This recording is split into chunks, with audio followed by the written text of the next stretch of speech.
A recent study reported that companies appear to be alienating customers by not responding quickly to email. Of 125 websites, more than a third took 5 or more days or never responded to emails at all. It is human to want to communicate, and having done so, to want a response. Violate that principle at your own risk. The second timeless humanistic value is roaming. By nature, people need freedom.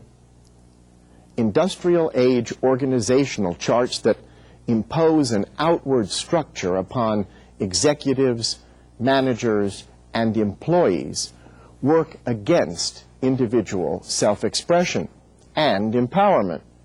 The symbol of 20th century men and women was a cog in a wheel, or someone marching up the corporate ladder.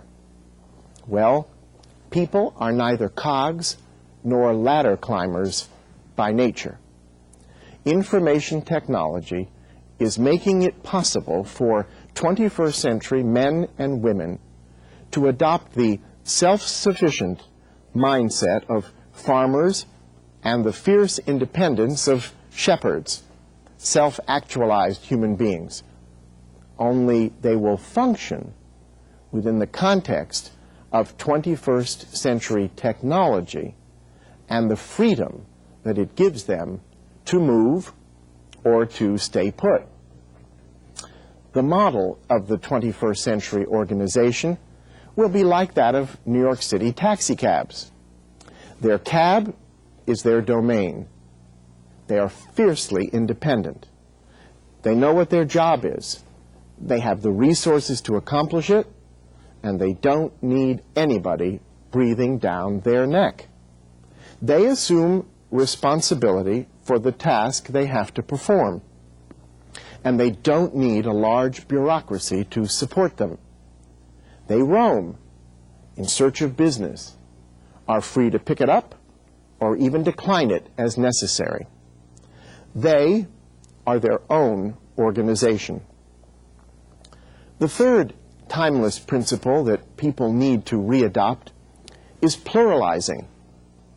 Nature abhors regularity. Compare a forest to a manicured garden.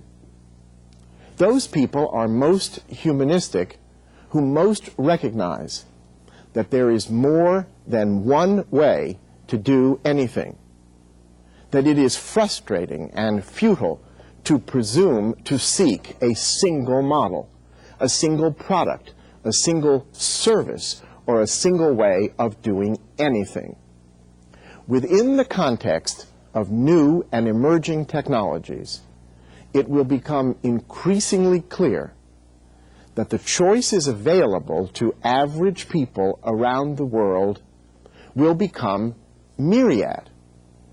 I no longer have to choose to read just the newspaper that can be delivered to my home or office every day.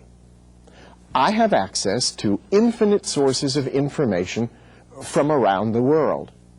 The products and services that businesses have been used to delivering to one or more markets now must be adopted to particular wants and needs of disparate groups of people, even in remote corners of the globe. Variety is natural and human.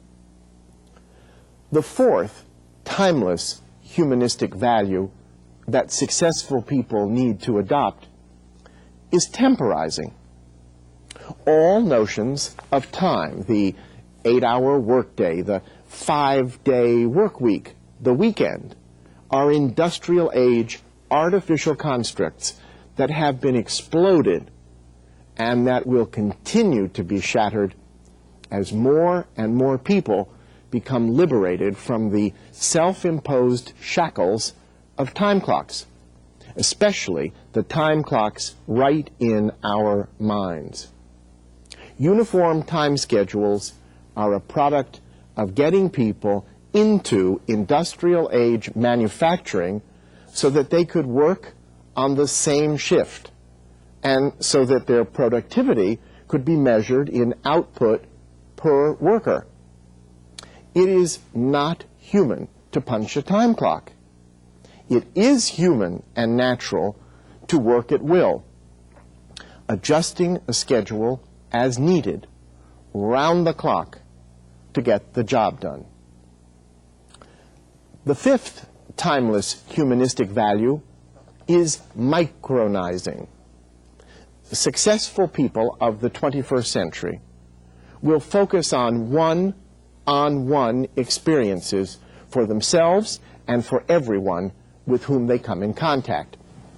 In other words, they will recognize that the age of mass markets is over and the age of micro markets has already begun. Furthermore, they will understand that they must pursue one-on-one strategies in all that they do. They will adopt the perspective that 1,000 potential buyers, users of their service, and individuals with whom they have to communicate are 1,000 individuals who must be approached one-on-one. They should not be looked upon as simply a homogeneous group of 1,000 people. The sixth timeless humanistic value is virtualizing. The age of information technology is making it possible for people to create and recreate greater numbers of multimedia experiences. The growing convergence of audio and video on the internet means that increasingly people will take virtual experiences for granted. For example, someone who reads a music critic's review of a CD will assume that he can hear a sample of that music by pressing on an icon in the review. Human beings have multiple senses. The more those senses are awakened, the more productive and successful our communication can be. The seventh timeless humanistic value is sourcing. The industrial age put a premium on standardization. The post-industrial age makes individuality the new standard. In order for individuals and organizations to succeed, they must find a niche and develop their individual strengths. The eighth timeless humanistic value is spiritualizing. All people need to see and seek beyond the material world. On the superficial level, people appear to be in pursuit of things: cars, clothes, houses, boats, and other items that give them pleasure and even validation. In truth, such material diversions are really surrogates for such things as hope, love, peace, contentment, and other spiritual values. There is nothing more human, timeless, and fundamental than behaving as a business or organization that relates to people's spiritual needs, even when you are conducting business at what would appear to be the most material level. When men buy convertible cars, they are trying to recapture their image of their youth. When women buy cosmetics, they are purchasing beauty, not lipstick. Human beings live on multiple planes. Never forget the spiritual. No matter what the size or scope of businesses and organizations in the future, they will have to behave like small businesses to be successful on the most personal levels. The principles that I identify in You Can't Go Wrong by Doing It Right are really subsets of the 8 overarching, timeless, humanistic values that I have enumerated here. Taken together, they form a compendium of practical knowledge. Beyond that, I would go so far as to say that they represent the foundations of understanding, precepts that are as wise as they are indisputable, and as indisputable as they are human. Since they are applicable regardless of cultural, social, or political context, they are principles that unite us all around the world. You see, wisdom is the timeless bond that will more and more connect individuals, organizations, and communities simply because timeless knowledge, not capital or labor, will increasingly be the most recognized and valuable commodity of this century. Excellence, the common fruit of all successful efforts, can only be achieved if we can connect wisdom. That is, if we are capable and competent in applying it to all of our endeavors. Thank you. Thank you, Dr. Goldstein. Let us continue with the second question and answer session. Our first question is from el Instituto Politécnico Nacional de Educación Continua en México, Distrito Federal, Mexico City, Mexico.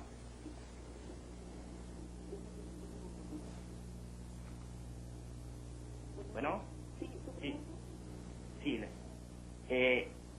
Son datos los que se obtienen por los diferentes sentidos. Estos datos se convierten en información. Data can be received from the different senses and transformed into information, which in turn we turn into knowledge and then into wisdom. Does that mean that then the need to resort to ethics in all dimensions of life, business, government, and education, is that necessary? That's a question. Also, in management sciences, we find that we can support it with some phrases from the past and some wise phrases. Nowadays, we have business and business who are going back to the knowledge from the past. Is that what we should do? And thirdly, what is the importance that we should give to this new era of knowledge, to creativity? Would creativity transcend through the collective approach to an individual approach and then going back into the past? Dr. Goldstein, where would you like to begin with those questions? Well, I think I'll begin with 1, then I'll go to 2, then I'll go to 3, just as the gentleman articulated it. I think ethics is kind of a subset of wisdom. I mean, it's one of the things that is just kind of an automatic reaction to people who are, quote, wise at a larger level. They naturally, it's kind of one of the standards. You couldn't possibly be wise in my estimation and behave unethically. As I mentioned throughout my presentation, ironically, the future into which we are moving so rapidly is actually enabling us, in fact, forcing us to return to not just the past, but to what is timeless. And as for creativity, I would say that's another kind of subset of what you would call overall wisdom. It's part of the mix that gives you that indefinable recipe for striking the kinds of understandings that Dr. Lloyd mentioned in his presentation. Thank you. The next question is from Mexico. It is from La Universidad de Sonora in the city of Hermosillo in the state of Sonora in Mexico. Sí, muy buenos días. Yes, good morning. First of all, I would like to congratulate Dr. Lloyd and Dr. Goldstein for your excellent presentations and also for the ITC and the program. The question that we have here in the room is, can you acquire wisdom through the sensations, through senses? And how can we identify people who are wise? And how can we manage wisdom at work? And how does wisdom have to do with how to do things or not? And also, I would add a ninth value to Dr. Goldstein's, which would be human knowledge, human wisdom. Thank you. Well, I appreciate the additional value. But I would also say that the human value is what runs through the 8 that I had articulated. So it's always good to have more. I said before, one of the problems of the world is that everybody wants more and different. So I'm delighted to welcome your 9th value, and who knows, maybe I'll adopt it. I don't know what to say about the other matters that you had identified, except that I would say that you can't just get things through the senses. Perhaps Dr. Lloyd wants to come in on this, because that whole area of generic wisdom is more his area. I think wisdom is a leap beyond what you just get from your senses. Want to add to that, Bruce? Well, the difficult issue here is that there's an overwhelming case for saying that wisdom is learned somehow. If it's not in the genes, the alternative is that it's got to be learnt. And the question is, how do we learn it? And we learn it through all our senses and reflecting on our experiences and reflecting on the experiences of others. So I think that that area is absolutely critical, to take that sensual information from the senses and to reflect on it. But isn't it part of like a ladder that you go up? You go up a ladder, certainly, and I think that you can't, but one of the critical things is that you also start at the top of the ladder, as well as at the bottom. Oh, yeah. You start with wisdom and values in order to help you manage data. Going back to the previous question, we get totally overloaded with data in a totally unmanageable way if we don't have some assumptions about knowledge and wisdom. It's also wise to recognize that we get overloaded by data. Indeed, very good starting point. That's right. So they're one and the same. Thank you. Our next question is from Cuba. It is from Sit Matel in La Habana, Cuba.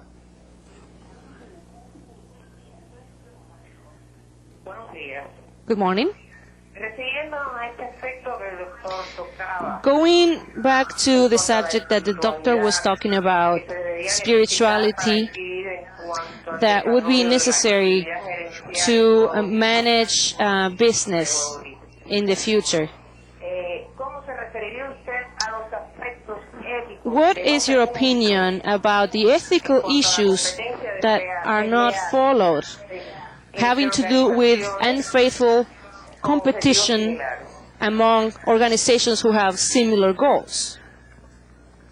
Well, I think spirituality in its broadest sense is that, I guess I'd call it, it's the thing that drives everything. I think that if you're human, there is a spiritual side to you. I mean, you know, we are not robots. We are just multidimensional, and we all have an instinctive basis out of which we function. For some people, that is through philosophy, it's through yoga, it's through organized religion. Whatever it is, people yearn for something other than what they can see in front of them or hold. And I think it is impossible, as Professor Lloyd mentioned during our last segment, it's impossible in the long run for any activity to be run just on the material short-term plane. You must think in longer terms.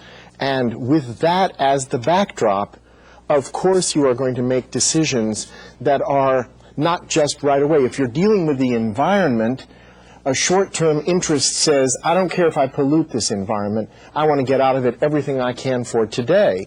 But if you have a sense of being a human being and part of the human race and part of the world, then you say, what I do today could destroy the balance for my children or for people I don't even know, but other human beings. So you put the brakes on. Thank you. Our next question is from Mexico. It is from la Secretaría de Educación Pública y Cultural del Estado de Sinaloa in the city of Culiacán in the state of Sinaloa in Mexico. Good morning. First of all, I would like to congratulate the speakers.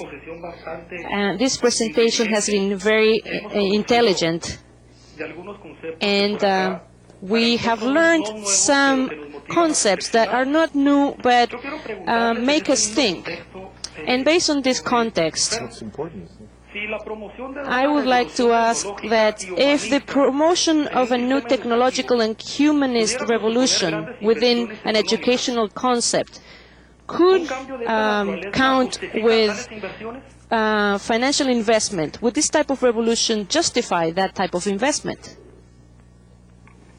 Yes, of course. And I appreciate your having mentioned the fact that what you have heard is not new.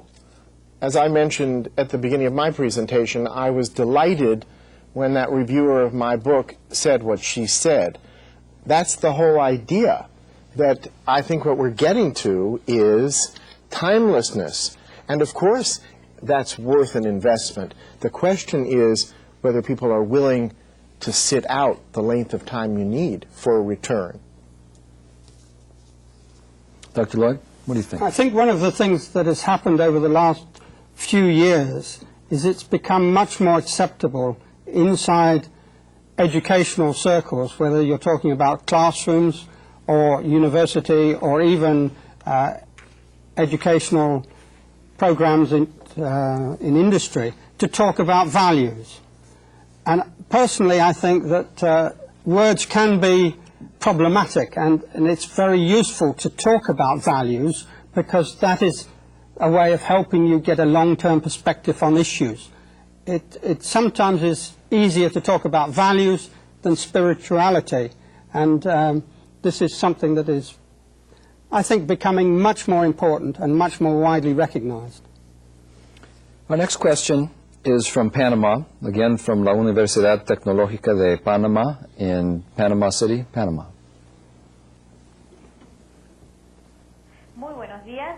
Good morning.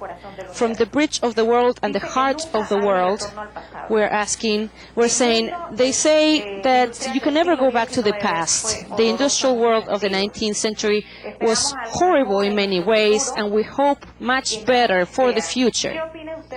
What is your opinion about the forecast that we're going back to the new Middle Ages? Well, yeah. The past can be bad, and you cannot specifically go back to the past. That is, I cannot relive the past.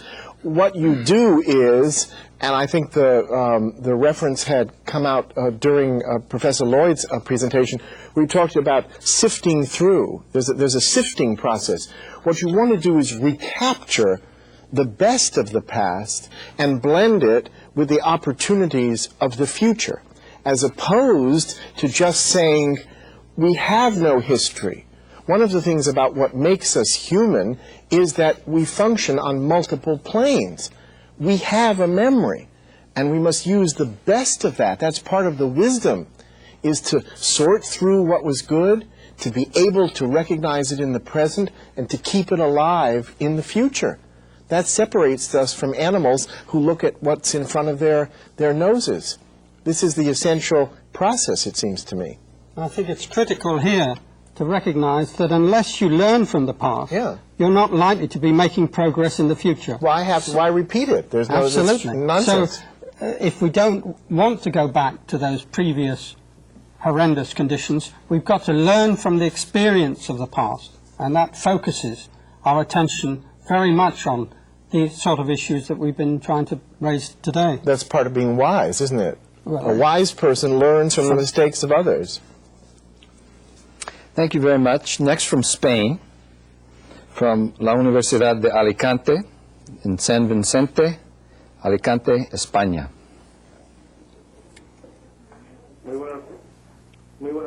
Good morning. We're at the University of Alicante in Spain.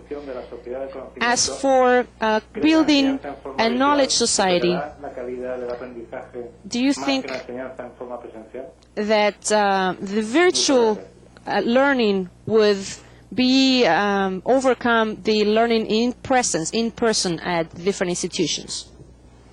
Only to a point. I think that, once again, being wise is recognizing the power and the limitation of what you have. You know, there's an expression, if it's too good to be true, then it probably is too good to be true.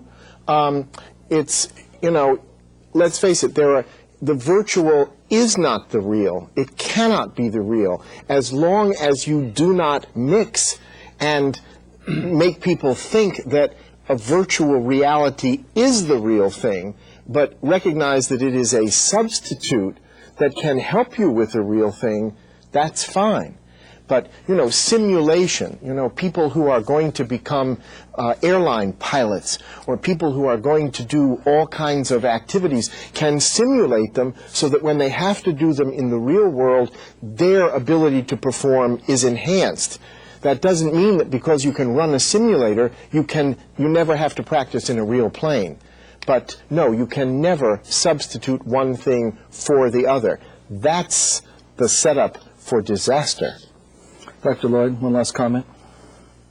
One of the things that a lot of people are arguing is that the internet is a very impersonal means of communication. Surprisingly enough, the internet is also a vehicle for enabling people to communicate with a lot of other people that they would never have had a chance of communicating with. And that is something that is the first step to developing personal links. So the internet can be an incredibly valuable way of encouraging personal communication. Thank you very much for your excellent questions, but we've just simply run out of time. Thank you again, Dr. Bruce Lloyd, Dr. Stephen Goldstein. We hope that you have enjoyed participating once again in this exciting multilingual and multinational program. We invite you to participate in our third video conference of this year's series, which will air on March 30, entitled The E Organization, A New Profile for Business, Education, and Government. And consult your website. This is the new website for ITC, intektra.com, INTEKTRA.com. For additional information on the year 2000 video conference series, please consult your participants' manual, where you will find the dates and specific topics for each program. On behalf of all of us at the International Training Center, I thank you for your participation and interest in today's program. Thanks, and see you again soon.